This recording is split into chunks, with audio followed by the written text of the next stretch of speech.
বাইরে আকাশে তখনও অন্ধকার। শাশুড়িমা সারদা ডাইনিং টেবিলে বসে নিজের জন্য গরম গরম ভাত বেড়ে তার মধ্যে একটু আচার দিয়ে মেখে খাচ্ছিল। ঠিক সেই সময় বৌমা অনামিকা উঠে হলে আসে, দেখে শাশুড়িমা সারদা ডাইনিং টেবিলে বসে খাবার খাচ্ছে। সে খুব অবাক হয়ে যায়। মা, আপনি এত তাড়াতাড়ি খাবার খাচ্ছেন, হঠাৎ করে কি হলো? ঘাড়ে ভূত টুত চাপলো নাকি? কোনো ভূত টুত চাপেনি আমার ওপরে, খিদে পেয়েছিল তাই খাবার খাচ্ছি। সেই সব ছাড়ো এখন। ওই লাঞ্চ বক্সের পাশে দেখো একটা টর্চ লাইট রাখা আছে, সেটা একটু নিয়ে এসো তো। খাবার শেষ হলে আমি একটু বাইরে যাব। কথা বলে সারদা আবার খাবার খেতে লাগে। লাঞ্চ বক্সও বানিয়ে নিয়েছেন? তার মানে প্রত্যেকদিন আমার ওঠার আগেই আপনি রান্না বান্না করে পুরো রান্নাঘর নোংরা করে রাখবেন? সেসব এখন কথা বলার আমার কাছে সময় নেই। যাও গিয়ে লাঞ্চ বক্স আর টর্চটা নিয়ে এসো। খাবার শেষ হলেই আমাকে আবার বাইরে যেতে হবে। এভাবে বলাতে অনামিকা বেশি উত্তর না দিয়ে চুপচাপ সেখান থেকে রান্নাঘরে চলে যায়। সারদা উঠে দাঁড়ায় এবং চারিদিকে দেখতে লাগে। বললাম যে তাড়াতাড়ি করে রাখা আছে, টর্চ লাইটটা নিয়ে এসো। এখনো সে আনলো না। জানি না টর্চ লাইটই বানাচ্ছে নাকি।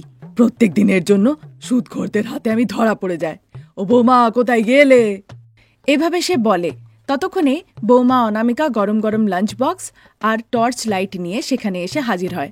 তাকে দেখে সারদা একটু রেগেমেগে বলে, ঘরের ভেতরে তো কেউ নেই, একটা ছোট্ট জিনিস আনতে এতখানি সময় লাগলো? হ্যাঁ না না মা, আপনি যেখানে বলেছিলেন আমি সেখানেই আনতে গেছিলাম। লাঞ্চ বক্স তো ছিল কিন্তু টর্চ লাইট ছিল না। চারিদিকে খোঁজার পরে আমি পেলাম, তবে নিয়ে এলাম। তাই একটু দেরি হয়ে গেল। কিন্তু আপনি এত ভোর ভোর কোন কাজের জন্য যাচ্ছেন বলুন তো? বাবাকে জানাননি না আপনি? আরে বৌমা, দেখছি খুব প্রশ্ন করছো। তুমি আমার শাশুড়ি নও, আমি তোমার শাশুড়ি, বুঝেছো? সেটা তো আমি ভালো করে জানি মা। তুমি জানো তো? তাহলে নিজের বাউন্ডারির ভেতরেই থাকো, সেটাই তোমার জন্য ভালো হবে। আমি যা বলবো করতে, সেটা করতে হবে। বেশি প্রশ্ন করো না। কেউ যদি কিছু জিজ্ঞাসা করে তাহলে বলে দিও আমি শহরে গেছি কাজের সূত্রে। কথা বলে এসে অনামিকার হাত থেকে লাঞ্চ বক্স আর টর্চ লাইট নিয়ে প্রথমে একটু অবাক হয়ে চারিদিকে দেখে, তারপর সে বাড়ি থেকে বেরিয়ে যায়। অনামিকা শাশুড়িমাকে এভাবে যেতে দেখে ভাবতে লাগে, সে কি আমার কিপ্টে শাশুড়িমা? এর আগে তো কখনো এরকমটা করেনি। এদিকে সকাল সকাল ঘুম থেকে উঠে ভাত রান্না করে টিফিন বক্স নিয়ে নিজে আচার দিয়ে ভাত খেয়ে শাশুড়িমা বেরিয়ে গেলেন। এটা বিশ্বাস তো আমি করতে পারছি না। কিছু একটা গন্ডগোল আছে। তার উপরে উনি বললেন যদি আমার নিয়ে কেউ জিজ্ঞাসাবাদ করে, তার মানে নিশ্চয়ই কেউ জিজ্ঞাসা করবে। অনামিকা ভাবছিলই ততক্ষণে শ্বশুর মশাই প্রসাদ সেখানে আসেন। বৌমা, তোমার শাশুড়িকে দেখেছ? আসলে বাবা, শাশুড়িমা গরম গরম রান্না করে লাঞ্চ বক্স নিয়ে তিনি শহরে কাজের জন্য গেছেন। অনামিকার কথা শুনে প্রসাদ ভীষণ অবাক হয়ে যায়। কি যে বলো অনামিকা, তোমার কিপ্টে শাশুড়ি মা খাবার বানিয়ে প্যাক করে শহরে গেছে কাজ খুঁজতে? হ্যাঁ হ্যাঁ বাবা, আমি আমার কিপ্টে শাশুড়ি মার কথাই তো বলছি, যে সবসময় এত কিপ্টেমি দেখায়। এমনিতে তো উনি একটা টাকাও খরচা করেন না। আমি জানি উনি সারা শহর হেঁটে হেঁটে কাজ করবেন। তাই জন্য তো ওনার বাড়ি ফেরতেও বেশ রাত্রি হয়ে যায় প্রতিদিন। লক্ষ্য করেছেন? হ্যাঁ বৌমা, সে আমার ঘুমিয়ে যাওয়ার পরে বাড়ি ফেরে আর ঘুম থেকে ওঠার আগেই বাড়ি থেকে বেরিয়ে যায়। সে তো কাজ করতে দেন।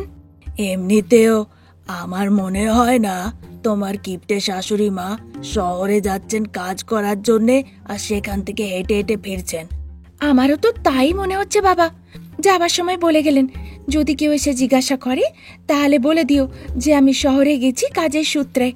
কিন্তু আমি এটা বুঝে উঠতে পারলাম না যে এরকমটা কেন বলতে বললেন। কিন্তু তার কখনো কখনো কিপটেমি দেখে আবার বিশ্বাস করতে ইচ্ছেও হয়।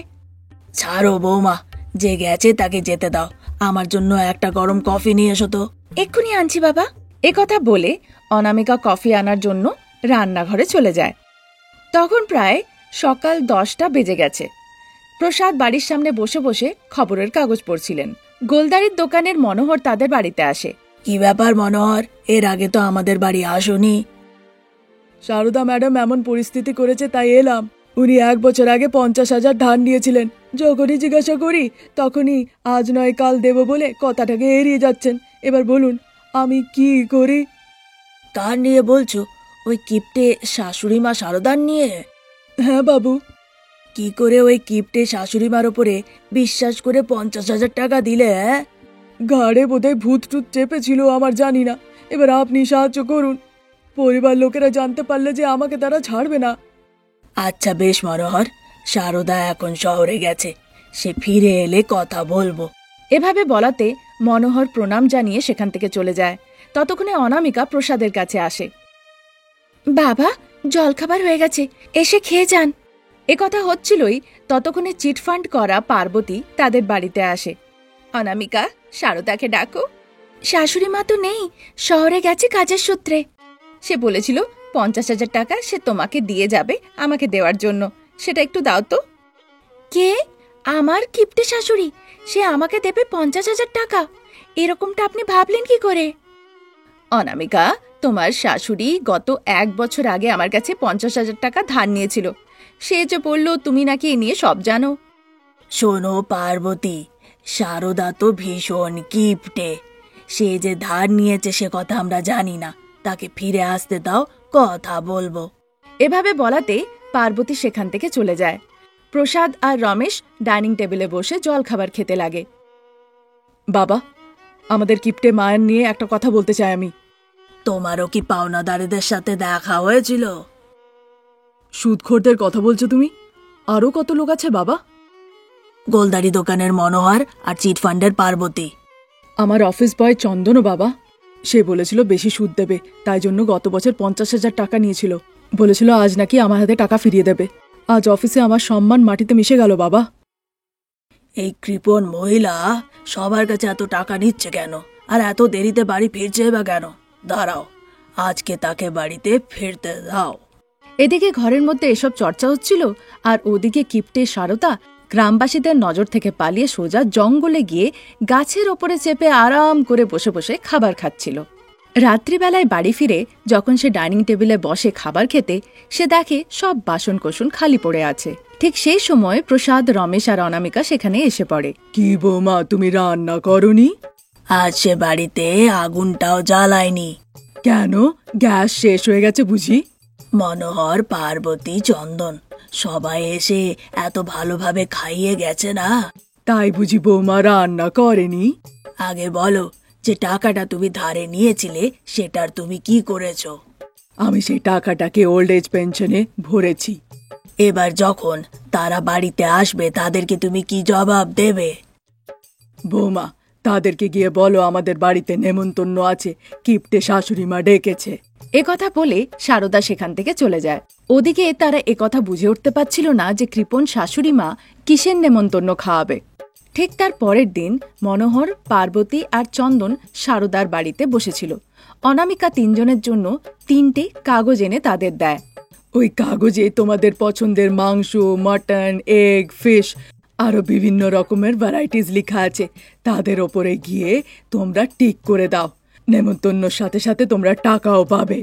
এভাবে বলাতে তারা 3 জনেই ভালো করে কাগজ না পড়েই সঙ্গে সঙ্গ টিক করতে লাগে, আর কাগজটা সারদার হাতে তুলে দেয়। সেই টিক করা কাগজগুলো পেয়ে সারদা মনে মনে ভীষণ আনন্দিত হয়। কিছুক্ষণ পরে অনামিকা সঙ্গে করে ছোট ছোট ঝুড়ি নিয়ে আসে আর তাদেরকে দেয়। তা দেখে সকলেই ভীষণ অবাক হয়ে যায়। এবার খাওয়া শুরু করো।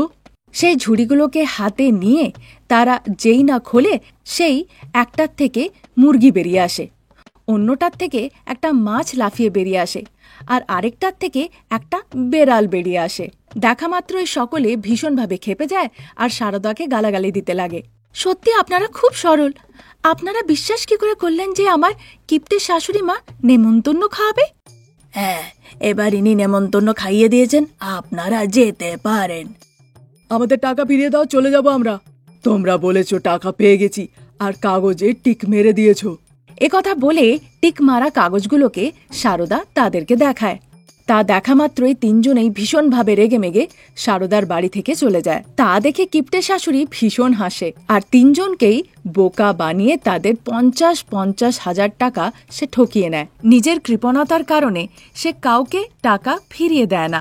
উপরন্তু নেমন্তন্নর নাম করে সে সবাইকে বাড়িতে ডাকে নেমন্তন্ন খাওয়ানো তো দূরের কথা, সে সবাইকে কাগজ দেয় যার মধ্যে লেখা ছিল যে সে সবার ঋণ ধার শোধ করে দিয়েছে এবং বোকা বানিয়ে সবার সাইন নিয়ে নেয়।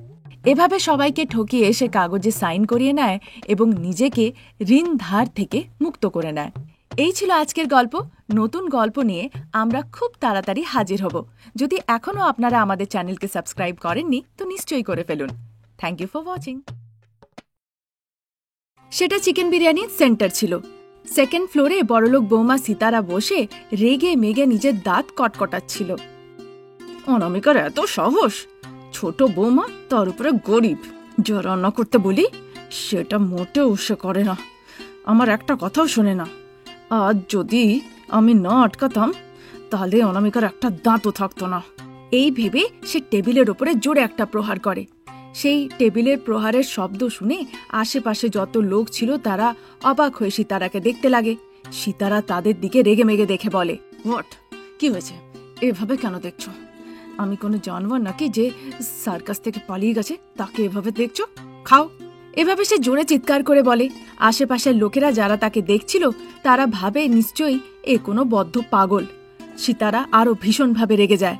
তারপর সে রেগে মেগে নিজের স্বামী বিক্রমকে ফোন লাগায়। কার পার্ক করতেও তোমার এত টাইম লাগে বিক্রম? যখন সে এসব কথা বলছিলই ততক্ষণে বিক্রম ফোনে কথা বলতে বলতে সিতারার কাছে চলে আসে। আমি এসে গেছি সিতারা।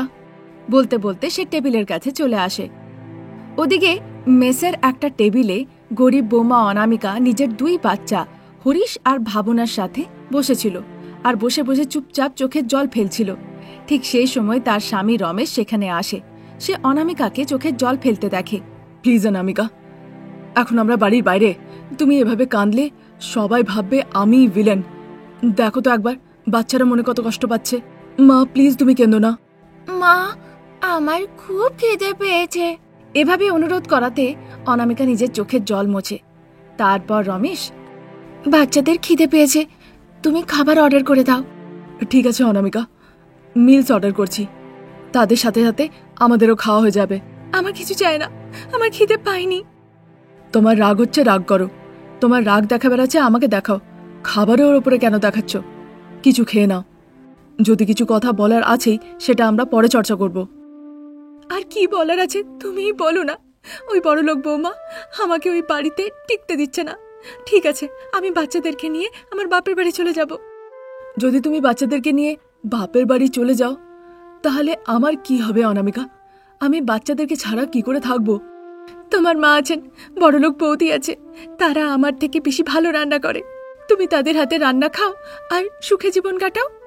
বাবা, তোমরা গল্প পরে করবে, আগে আমাকে খাবার খাওয়াও। এভাবে বলাতে রমেশ সাপ্লাই বয় যে একটু দূরেই দাঁড়িয়ে ছিল তাকে মিলস অর্ডার করে। ওদিকে ডাইনিং টেবিলে শারদা আর প্রসাদ খুব দুঃখিত হয়ে বসেছিল। শারদা চিন্তিত হয়ে বলে, বড়লোক বৌমা সিতারা বড় ছেলে বিক্রমকে নিয়ে বিরিয়ানি সেন্টারে গেছে, আর ছোট বৌমা অনামিকা ছেলে রমেশকে নিয়ে মেসে গেছে। আমরা দুজন বাকি রয়েছি। বলো আমরা কোথায় যাব? আমরা আর কোথায় যাব? এই বয়সে আমরা নয় গ্রামে যেতে পারি, আর না হলে কোনো অনাথ আশ্রমে যেতে পারি। আমাদের কাছে সবকিছু আছে, এত ধন সম্পত্তি, 2 ছেলে 2 বৌমা, তাও অনাথ আশ্রম যেতে হবে বলো? এর পেছনের কারণ তুমি কিন্তু শারদা। বেশ ভালো কথাই বললে।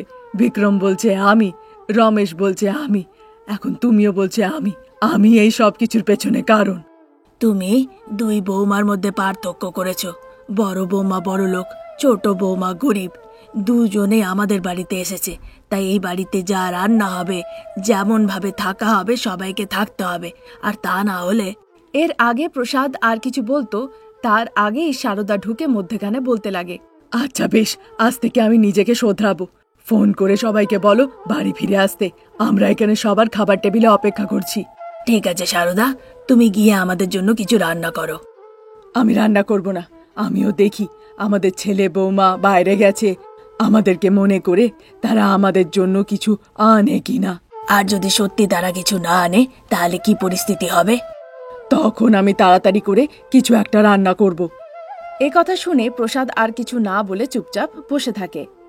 ওদিকে বিরিয়ানি সেন্টারে সিতারা খুব রেগে মেগে বসে আছে, সেটা বিক্রম বুঝতে পারে। সিতারা, তোমার রাগ হলো আমরা বেরিয়ে এলাম, তারপরেও এখনো কেন রেগে আছো? কি করব বিক্রম, আমার রাগ আমার কথাই শুনছে না। যতক্ষণ না আমি ওই গরিব বৌমা অনামিকাকে কষে দুটো থাপ্পড় লাগিয়েছি, ততক্ষণ আমার শান্তি হবে না।